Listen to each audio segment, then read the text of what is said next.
What's going on, everybody? It's iSwoon, finally back with another video. I apologize for not posting this week. For one, it was my birthday, so I've been turning up all week celebrating that, and I haven't been back on this game. Y'all gotta fill me in on what's going on, because I haven't been in the loop. But enough of that. Today, got another glass cleaner tutorial for you, or really just a center tutorial in general. This is how to play defense on pretty much a center, right? And I thought this was real self-explanatory. This is real easy, but these past couple of games that I've been playing as my sharpshooter, I've been running with centers who have absolutely no idea how to play defense. So I'm gonna go over that with y'all, give you all the tips that I use and think when I play defense, and hopefully it'll make y'all better. So I'm gonna break this down into two sections, right? How to play defense on the perimeter, what you need to do, and how to play defense in the post, right? I'm gonna start with the perimeter defense because that's where I see a lot of big men lacking, more or less. So what I mean by perimeter defense is if you're a big man generally in the park, you won't be playing a lot of one-on-one defense on the paint unless your guy is just like a guard. They're running 3 guards, and for that, all I gotta say is just try and do your best stay in front of your man. Don't suffocate him, but definitely play with enough space to where you have enough time to react to his moves if he's like a playmaker.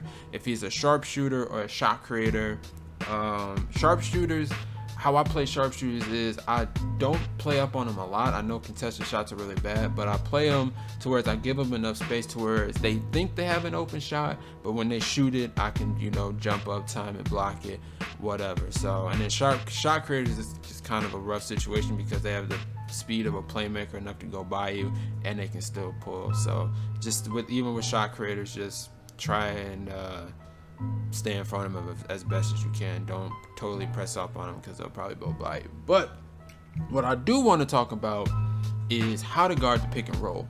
So for me, well, from what I've seen from a lot of glass cleaners, or not glass, just centers in general, is that whenever a pick and roll is happening up top, they stay camped in the paint under the rim, just watching their guards just get abused on the picks, and I hate that. I don't play like that on my center, and seeing it on my guard really infuriates me, right?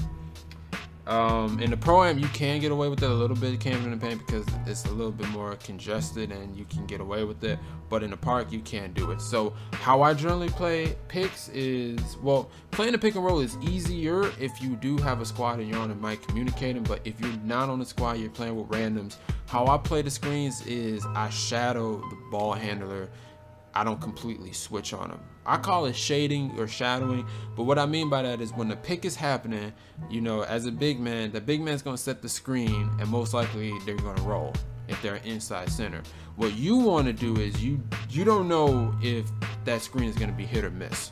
So what I do is I try my best to anticipate or kind of read, like, okay, my guy just got completely wrecked on the screen, so I'm gonna need to stay on, switch on my man, and just fingers crossed he picks up on mine at least for enough time to be able to switch back, or he didn't get hit on the screen, don't pick up, or he got hit on the screen a little bit, so I'm not gonna completely pick up, but I'm gonna shade him. I'm gonna make him think about his shot until my guy, his original man who is guarding him, has enough time to, get back and defend the play. Thinking about how I just said that was really tough, so let me see if I can rephrase that a little bit.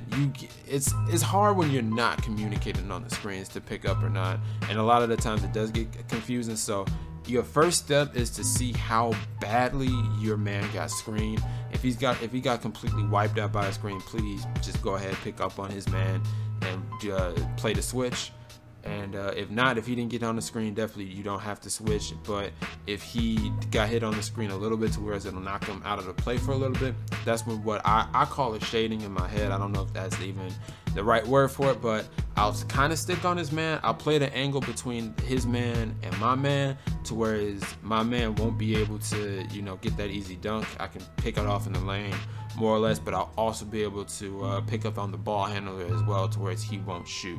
So that's what I do on defense when it comes to pick and rolls, how to play them. But please, just don't be a center who just camps in the paint. Like, especially in the park, especially with double screens too. Like, yeah, you might be able to get away with it if you're running like against like you know, slashers or lockdown defenders and things like that. But if you're on sharpshooters and they're gonna run the pick and roll to death on you, please don't do it. Interior defense, really the only thing you want to do is just keep your hands up. Don't jump.